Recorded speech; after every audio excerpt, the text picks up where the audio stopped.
નમસ્કાર વિદ્યાર્થી મિત્રો, આજે આપણે ધોરણ 10 સામાજિક વિજ્ઞાન વિષય અંતર્ગત પ્રકરણ નંબર 14 છે એનો અભ્યાસ કરીશું, જેનું નામ છે પરિવહન, સંદેશાવ્યવહાર અને વ્યાપાર.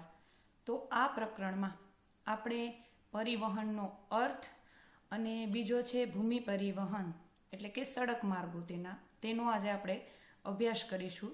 તો વિદ્યાર્થી મિત્રો, પરિવહન શબ્દ છે એનાથી આપણે બધા પરિચિત હોઈએ. પરિવહન શબ્દ છે એનો ઉપયોગ કરતા હોઈએ છીએ. પરિવહન પ્રણાલી શું છે એ આપણે ખ્યાલ છે, પ્રાથમિક ખ્યાલ તો એનો હોય છે, પણ એનો શાબ્દિક અર્થ તમે કઈ રીતે આપી શકો કે પરિવહનનો શાબ્દિક અર્થ શું થાય, તમારે તેની વ્યાખ્યા લખવી હોય તો તમે કઈ રીતે લખી શકો. તો સાવ સહેલો અર્થ છે એનો કે પરિવહન એટલે એક સ્થળેથી બીજા સ્થળે માનવી કે માલ સામાનની હેરફેર. એટલે કે તમે કોઈ એક સ્થળેથી બીજા સ્થળે કોઈ લોકો જાય અથવા તો કોઈ માલ સામાન જાય અથવા તમે લઈ જાઓ, એને શું કહેવાય કે પરિવહન. એટલે આપણે તેનો સામાન્ય અર્થ એવો કરી શકીએ કે એક સ્થળેથી બીજા સ્થળે જવાની ક્રિયાને પરિવહન કહેવામાં આવે છે. હવે પરિવહન છે તો આ પરિવહન પ્રણાલી કે પરિવહન પદ્ધતિ એને છે એ ઘણી બધી બાબતો અસર કરે છે. જેમ કે પરિવહન પદ્ધતિને સૌથી પહેલાં તો સ્થાન, આબોહવા, ભૂપૃષ્ઠ, માનવ વસ્તીનું પ્રમાણ, આ બધી જ બાબતો છે એ પરિવહન પ્રણાલીને અસર કરે છે. હવે આપણે એ સમજીએ કે આ બાબતો કઈ રીતે અસર કરે છે. તો સૌથી પહેલું તો છે સ્થાન, કે પરિવહન પ્રણાલીનો વિકાસ જે તે જગ્યા કેવી છે, સ્થાન કેવું છે એના આધારે થયું. કે પૃથ્વીના કયા ભાગમાં, ધારો કે કોઈ રણ પ્રદેશ હોય, એકદમ ઠંડી ધરાવતો પ્રદેશ હોય, બરફ આચ્છાદિત પ્રદેશ હોય, પહાડી પ્રદેશ હોય, કે શહેરી કે ગ્રામ્ય, કે કેવું સ્થાન છે, તો એ પ્રકારની પરિવહન પ્રણાલી છે જે તે જગ્યાએ તમને જોવા મળશે. ઉદાહરણ તરીકે તમે જોઈ લો કે મેદાની પ્રદેશ હોય તો ત્યાં પરિવહન પ્રણાલી છે એ ખૂબ સારી એવી વિકસિત થઈ હોય અને એની જગ્યાએ તમે કોઈ જે ઊંચાણવાળા પ્રદેશો હોય, રણ પ્રદેશમાં જાઓ તો ત્યાં એટલી બધી પરિવહન પ્રણાલી છે એનો વિકાસ થયેલો હોતો નથી. તો સ્થાન પછી આવે છે કે આબોહવા. તો આબોહવામાં પણ મેં તમને કીધું કે જે તે જગ્યાએ આબોહવા કેવી છે. તમે જોવો કે પૃથ્વીના દરેક પ્રદેશો છે ત્યાં આબોહવાની વિવિધતા જોવા મળે છે. ધારો કે તમે કોઈ યુરોપના ભૂમિખંડ છે, રશિયા છે, ત્યાં તમે જાઓ, અમુક જે ઉત્તર અને દક્ષિણ ધ્રુવ અને ઉત્તર ધ્રુવના વિસ્તારોમાં જાઓ તો ત્યાં અતિશય ઠંડી હોય, બરફ છવાયેલો હોય, તો ત્યાં રોડ કે રસ્તાઓનો એટલો બધો વિકાસ થતો નથી. તો ત્યાંની પરિવહન પ્રણાલી છે એ કેવી હોય છે, તમે ત્યાં ખુલ્લા વાહનોનો ઉપયોગ કરી શકતા નથી. તમે ભારતનું ઉદાહરણ લઈ લો તો ભારતમાં છે એ વિવિધ પ્રકારના વાહનો જોવા મળે છે, સાયકલથી લઈ અને મોટા મોટા હેવી ટ્રક સુધી, કાર, રિક્ષા, સ્કૂટી. તો તમે આ બધા જ પ્રકારના વાહનોનો ઉપયોગ છે એ પરિવહનમાં કરી શકો છો. શા માટે? કે ભારતની આબોહવા છે એ અનુકૂળ છે. એની જગ્યાએ તમે કોઈ એવા વિસ્તારોમાં જાઓ કે જ્યાં 12 માસ વરસાદ પડતો હોય, તો એ આવા જગ્યાએ પણ તમે છે એ ખુલ્લા વાહનો લઈને નથી જઈ શકતા. તમારે ફરજિયાત પેક વાહનોની જરૂર પડે છે. રોડ રસ્તાઓ કેવા છે એની જરૂર પડે છે. હવે જ્યાં એવા દેશો છે કે જ્યાં બરફ વર્ષા થાય છે તો ત્યાં કેવું હોય કે રોડ રસ્તાઓ છે એ અનુકૂળ હોય, વાહનો, એના એન્જિનો એને અનુકૂળ હોય કે એકદમ ઠંડી હોય, માઇનસમાં તાપમાન હોય તો પણ એનું એન્જિન ઠરી ન જાય એ રીતના વાહનો છે, પરિવહનો છે એ ત્યાં જોવા મળે છે. પછી શિયાળામાં તમે કેનેડા કે અમેરિકામાં જે બરફ પડે છે એવા પ્રદેશોમાં જાઓ, ઉપર જે ઉત્તરી યુરોપના જે દેશો છે ત્યાં જાઓ તો ત્યાં જે શિયાળો 3-4 મહિના રહે તો ત્યાં વાહનો છે શિયાળા માટે ટાયરો અલગ હોય છે. પછી જ્યારે જ્યાં બરફ વર્ષા થાય તો જે ગાડી હોય એના ટાયરો છે એ લોકો બદલાવે છે કે બરફમાં ચાલી શકે તેવા વિન્ટર ટાયર જેને કહે છે.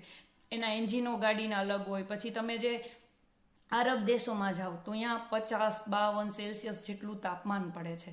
તો ખૂબ જ તાપમાને ગાડી છે એના ટાયરો પણ એવા બનાવવા પડે છે, એનું એન્જિન પણ એવું બનાવવું પડે છે. એટલે પરિવહન પદ્ધતિ છે તો એની આબોહવા છે એ ખૂબ જ અસરકારક એક મોટું પરિબળ છે એવું તમે કહી શકો. ત્યાર પછી આવે છે કે ભૂપૃષ્ઠ. તો હવે ભૂપૃષ્ઠ છે એ કઈ રીતે અસર કરે છે? વિદ્યાર્થી મિત્રો, આપણે જાણીએ છીએ કે ભારત છે એમાં ભૂપૃષ્ઠની ઘણી વિવિધતાઓ છે. રણ પ્રદેશ પણ છે અને મેદાની પ્રદેશ પણ છે, પહાડી પ્રદેશ પણ છે, અતિશય વરસાદ પડતો હોય એવો પ્રદેશ પણ ભારતનો માં આવેલો છે. હિમાલયની જે પર્વતમાળા છે તો એના આખો જ જે ઉત્તર ભારતનો ભાગ છે એ પહાડી ભૂપૃષ્ઠ ધરાવે છે. તો જેવું ભૂપૃષ્ઠ હોય, પરિવહનની પ્રણાલી છે એ પણ તેવી હોય છે. એનું કારણ છે કે પહાડી પ્રદેશ હોય તો અહીંયા રોડ, રસ્તાઓ, સડકો એનો એટલો બધો વિકાસ થયેલો હોતો નથી. તો આજે પણ ત્યાં જૂની પરિવહનની પ્રણાલી છે એ જોવા મળે છે. અમુક પ્રાણીઓ દ્વારા છે એ પરિવહન કરે છે. આપણે અમરનાથની યાત્રાનું ઉદાહરણ તમે લ્યો તો ત્યાં જાત્રામાં જાય છે તો પહાડી ભૂપૃષ્ઠ છે તો અહીંયા એટલા રોડ રસ્તાનો વિકાસ થયેલો જ નથી. તો ત્યાં ખચ્ચર ઉપર બેસી અને લોકો છે એ ચઢાઈ કરે છે અને જાત્રાએ જાય છે. તો શું કામ કે જેવું ભૂપૃષ્ઠ જો મેદાની પ્રદેશ હોય તો ત્યાં સારા એવા રોડ રસ્તા વિકાસ થયેલો હોય, પછી રણ પ્રદેશ હોય તો ત્યાં પણ કાચી સડકો કે એનો વિકાસ થયેલો જોવા મળે છે. વાહનો પણ એ પ્રકારના જોવા મળે છે. આપણે જોઈએ તો કેરળમાં, તામિલનાડુમાં અહીંયા જંગલ વિસ્તાર વધારે છે તો જંગલોમાં પણ જોઈએ એટલા પ્રમાણમાં રસ્તા બનતા નથી. તો ત્યાં આજે પણ પ્રાણીઓ દ્વારા અમુક વસ્તુઓ છે, જેમ કે એવી વસ્તુઓ ત્યાં હાથીઓ દ્વારા ઉચકવામાં આવે છે. એટલે કે પરિવહન માટે છે એ અલગ અલગ પ્રણાલીનો ઉપયોગ છે એ કરે છે. ભૂપૃષ્ઠના આધારે છે એ પરિવહન પ્રણાલી જે તે પ્રદેશની રચાય છે. ત્યાર પછી આવે છે કે માનવ વસ્તી. હવે વિદ્યાર્થી મિત્રો, શહેરી અને ગ્રામ્ય ભારત છે એ ગ્રામ્ય અને શહેરી બંને પ્રકારની વસ્તી ધરાવે છે. તો તમે શહેરમાં જાઓ તો તમને વાહનોની વિવિધતા જોવા મળે છે. ઉદાહરણ તરીકે તમે જોઈ લો કે શહેરમાં જાઓ તો તમને અલગ અલગ car, bus, rickshaw, taxi, cycle, scooty, two wheeler ઘણી બધી વિવિધતાઓ તમને જોવા મળશે. એની સરખામણીમાં તમને ગામડે જાઓ તો ગામડે તમને એટલી બધી વિવિધતા જોવા મળતી નથી. શું કામ કે ત્યાં માનવ વસ્તી ઓછી હોય છે. એટલે જેમ માનવ વસ્તી ગીચ હોય ત્યાંની પરિવહન પ્રણાલી છે એ વિકસિત હોય અને સારી હોય છે. એની સામે જ્યાં માનવ વસ્તી છે એનું પ્રમાણ ઓછું હોય ત્યાંની પરિવહન પદ્ધતિ છે એ એટલી બધી વિકસિત હોતી નથી. એટલા માટે આપણે એવું કહી શકીએ કે માનવ વસ્તી છે એ પણ પરિવહનની પદ્ધતિને અસરકારક ખૂબ જ મોટું પરિબળ છે. ત્યાર પછી આવે છે કે આ ઉપરાંત છે એ તકનીકી વિકાસ, આર્થિક વિકાસ, બજાર, મૂડીરોકાણ, રાજકીય નિર્ણાયક પરિબળ તથા સાંસ્કૃતિક પરિબળ પણ અસર કરે છે. હવે આપણને એવું થાય કે આ બધા પરિબળો કઈ રીતે અસર કરે છે? તો સૌથી પહેલું છે કે તકનીકી વિકાસ, એટલે કે ટેકનોલોજીનો વિકાસ. વિદ્યાર્થી મિત્રો, જે તે દેશમાં જેવી ટેકનોલોજી હોય એવી એની પરિવહનની પદ્ધતિ કે પ્રણાલી પણ તમને જોવા મળે છે. ધારો કે કોઈ દેશ છે એ વિકાસશીલ છે તો એની પાસે એટલી બધી અત્યાધુનિક જે ટેકનોલોજી છે એ માપમાં હોય છે, અથવા તો અમુક પ્રકારની ટેકનોલોજી એની પાસે હોતી નથી. તો ત્યાંના પરિવહનમાં અમુક ટેકનોલોજી હોતી નથી. તમે જુઓ કે અમેરિકા, કેનેડા, જે જર્મની, આ બધા વિકસિત દેશો છે. તો આજે આપણે જાણીએ છીએ, અગાઉના પ્રકરણમાં આપણે ભણ્યા કે હવે 30 વર્ષ ચાલે એટલું જ છે એ કેવું છે, ખનિજ તેલ છે, એટલે કે ડીઝલ, પેટ્રોલ, આ બધું હવે ધીમે ધીમે દુનિયામાંથી ખાલી થવામાં છે. એટલે આજથી 30 કે 35 વર્ષ પછી ઇલેક્ટ્રિક કારનો જમાનો આવશે. તો આપણો ભારત દેશ છે એ કેવો છે, વિકાસશીલ છે.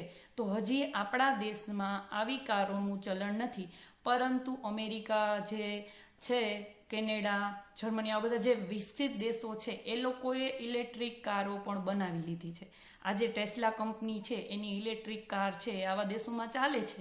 શા માટે? કારણ કે આ દેશો છે એમાં ટેકનોલોજીનો આધુનિક વિકાસ થયેલો છે. ત્યાર પછી આવે છે કે આર્થિક વિકાસ. તો જેમ ટેકનોલોજીનો વિકાસ છે એ જ પાછું આર્થિક વિકાસ સાથે સંકળાયેલું છે કે જે દેશો આર્થિક રીતે વિકસિત છે આવા દેશો પાસે છે એ પરિવહન પ્રણાલી છે એમાં આધુનિકતા જોવા મળે છે. કારણ કે પરિવહન માટે ખર્ચ કરવા માટે એ લોકો પાસે પૂરતા નાણાંનો પુરવઠો હોય છે.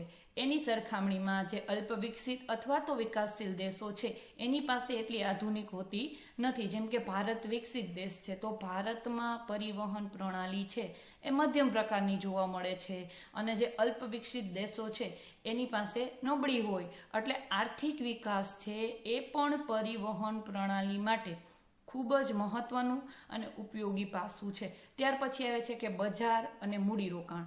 જે તે દેશ છે એમાં વાહનોનું કેટલું વેચાણ થાય છે અને મૂડીરોકાણ, તે દેશમાં ઔદ્યોગિકરણ કેટલું છે, વિદેશી મૂડીરોકાણ કેટલું થયેલું છે, લોકો કેવી કેવી પરિવહન છે એનો ઉપયોગ કરે છે. એટલે બજાર અને મૂડીરોકાણ છે, વેચાણ કેટલું છે એ પણ અસર કરે છે. આ ઉપરાંત રાજકીય પરિબળ, જે તે દેશનું રાજ્ય અથવા તો સરકાર છે એ કઈ રીતે નિર્ણય લે છે. અને અંતિમ આવે છે કે સંસ્કૃતિ. તો સંસ્કૃતિ કઈ રીતે અસર કરે કે લોકો છે એ આધુનિકતાને કેટલા વરેલા છે, આધુનિકતાથી કેટલા વાકેફ છે. આ બાબત છે પરિવહન પ્રણાલી છે એને અસર કરે છે. જે દેશના લોકો વિકસિત હોય છે, આધુનિકતાને અપનાવેલી હોય છે, તો આવા દેશોની જેની સંસ્કૃતિ આધુનિક હોય છે, આવા દેશોની પરિવહન પ્રણાલી છે એ પણ આધુનિક હોય છે. ઘણી વખત એવું બને છે કે જે આદિવાસી પ્રજાતિ છે તો એ પરિવહનનો એટલો ઉપયોગ કરતા નથી. આપણે જાણીએ જ છીએ કે લોકોની સંસ્કૃતિ કે માનવી પહેલાં છે એ ભટકતું જીવન જીવતો હતો. ધીમે ધીમે એમાંથી એનો વિકાસ થતો ગયો. પૈડાની શોધ થઈ, સાદા વાહનો આવ્યા, પછી ખનિજ તેલ શોધાયું તો એના પર ચાલતા વાહનો આવ્યા. એટલે ધીમે ધીમે ધીમે કાળક્રમે જેમ માણસનો વિકાસ થયો તેમ પરિવહન પદ્ધતિ છે એનો પણ વિકાસ થતો ગયો. એટલે સાંસ્કૃતિક પરિબળ છે એ પણ પરિવહનમાં ખૂબ જ અસરકારક પરિબળ છે. ત્યાર પછી હવે આપણે ભણવાનું છે કે ભૂમિ પરિવહન એટલે શું, અને ભૂમિ પરિવહનમાં સડક માર્ગો અથવા તો આપણે કહી શકીએ ભૂમિ પરિવહન. હવે ભૂમિ શબ્દથી આપણે પરિચિત છીએ કે ભૂમિનો પર્યાય શબ્દ શું થાય છે તો કે જમીન. અને સડક માર્ગો એનાથી પણ આપણે પરિચિત છીએ. હવે તમે જો એક સ્થળેથી બીજા સ્થળે જવા માટે આપણે ભૂમિ પર બનેલા માર્ગોનો ઉપયોગ કરવામાં આવે તો આપણે તેને ભૂમિ પરિવહન કે સડક માર્ગે પરિવહન આવું કહી શકીએ છીએ. તો સડક માર્ગે અને ભૂમિ પરિવહન, તો એવા માર્ગો ક્યાં ક્યાં છે? તો પેલું તો આપણા મગજમાં આવે કે રોડ, રસ્તાઓ, જે સડકો કે આપણે જેને હાઈવે કહીએ છીએ, અથવા તો કાચી સડકો હોય, એ બધા જ માર્ગોનો શેમાં સમાવેશ થાય તો કે સડક માર્ગોમાં. અને બીજું આવે છે રેલ માર્ગ, કે જે રેલવે ટ્રેક, એ પણ શેના ઉપર બને છે? જમીન ઉપર. તો સડક માર્ગ અને રેલ માર્ગ આ બંને માર્ગો છે એ ભૂમિ પરિવહનના માર્ગો કહેવામાં આવે છે. હવે જો વિદ્યાર્થી મિત્રો, ભારત છે એ ભૂપૃષ્ઠની દ્રષ્ટિએ, વિસ્તારની દ્રષ્ટિએ, ભૂપૃષ્ઠની દ્રષ્ટિએ વિવિધતા ધરાવતો દેશ છે, તથા વિસ્તારની દ્રષ્ટિએ છે એ વિશ્વની ત્રીજી મોટામાં મોટી સડક પ્રણાલી ધરાવે છે. શું કામ? કે ભારતનો વિસ્તાર છે એ ખૂબ મોટો છે. હવે જે સડક પ્રણાલીમાં પ્રથમ ક્રમે છે એ US છે અને બીજા ક્રમે છે એ ચીન છે.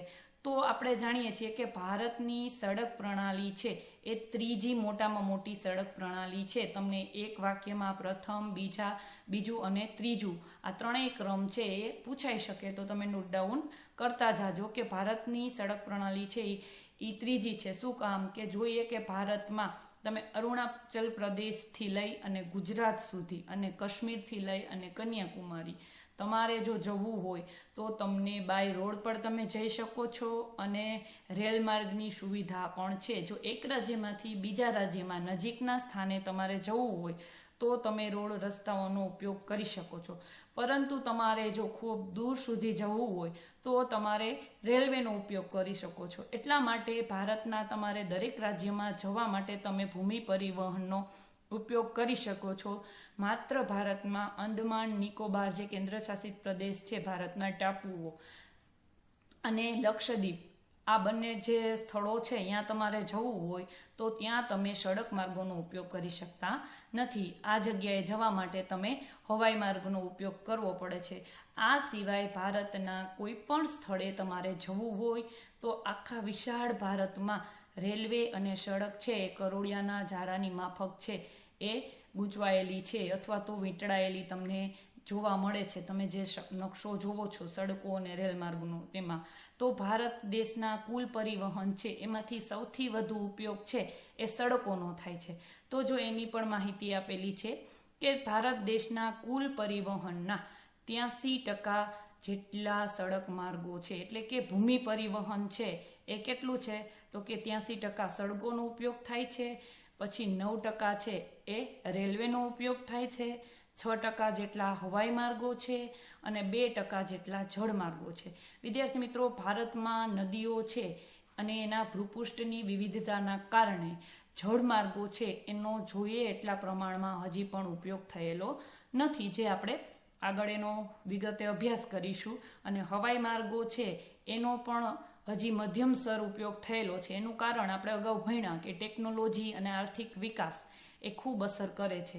એટલા માટે સૌથી વધારે ભારતમાં જો પરિવહનની જે માર્ગ હોય તો એ છે સડક માર્ગો, અથવા તો જે ભૂમિ પરિવહનનો સૌથી વધુ બીજા ક્રમે છે એ રેલવે. આનો ક્રમ પણ તમને છે એક વાક્યના પ્રશ્નમાં કે ખાલી જગ્યામાં પૂછાઈ શકે છે. તો તમારે આ પણ નોટ ડાઉન કરવું પડશે અને યાદ રાખી લેવું પડશે. હવે આના પછીનો મુદ્દો આપણે ભણવાનો છે કે વિદ્યાર્થી મિત્રો, આના પછી છે એ ભારતના સડક માર્ગો છે. તો ભારતના ભૂપૃષ્ઠની વિવિધતાને આધારે અથવા તો ભારતમાં કેવા કેવા પ્રકારના સડક માર્ગો છે તો આપણે એ સમજવાનું છે કે ભારતમાં છે એ કુલ 5 પ્રકારના માર્ગો છે એનો વિકાસ થયેલો છે. સૌથી પહેલો આવે છે કે રાષ્ટ્રીય ધોરીમાર્ગ, ત્યાર પછી છે બીજો છે રાજ્યનો રાજમાર્ગ, ત્રીજો છે જિલ્લા માર્ગ, ચોથો છે ગ્રામીણ સડક માર્ગ અને પાંચમો છે સરહદી માર્ગ. તો વિદ્યાર્થી મિત્રો, આપણે છે આ બધા જ પ્રકારના માર્ગો છે એનો ઉપયોગ કરીએ છીએ. આપણે ગમે ત્યાં એક રાજ્યમાંથી બીજા રાજ્યમાં જઈએ, એક જિલ્લામાંથી બીજા જિલ્લામાં જઈએ, ગામડેથી શહેરમાં જઈએ, તો અથવા કોઈ તમારા ગામડેથી તમે તાલુકામાં જાઓ, તો આ બધા જ માર્ગો છે એનો આપણે ઉપયોગ કરીએ છીએ. તો આ માર્ગોની વિશેષતાઓ શું છે, આ માર્ગો કોણ બનાવે છે, એની જાળવણી કોણ કરે છે, કયો માર્ગ છે એ કઈ રીતે ઉપયોગી છે, આ બધી જ એની વિગત માહિતી છે વિગતવાર એ આપણે આવતા વિડીયોમાં ચર્ચા કરીશું. તમે રોડ પર જતા હોય તો જે માઇલસ્ટોન કે પથ્થર હોય તો એમાં પણ આ બધા જ માર્ગો છે એ લખેલા હોય છે કે નેશનલ હાઈવે NH એવું ટૂંકું હોય, સ્ટેટ હાઈવે હોય તો SH એવું ટૂંકું હોય, જિલ્લા માર્ગ હોય તો એ હોય. તો આ બધા જ માર્ગો વિશે આપણે વિગતવાર માહિતી છે એ આના પછીના વિડીયોમાં એની ચર્ચા કરીશું વિદ્યાર્થી મિત્રો. Thank you.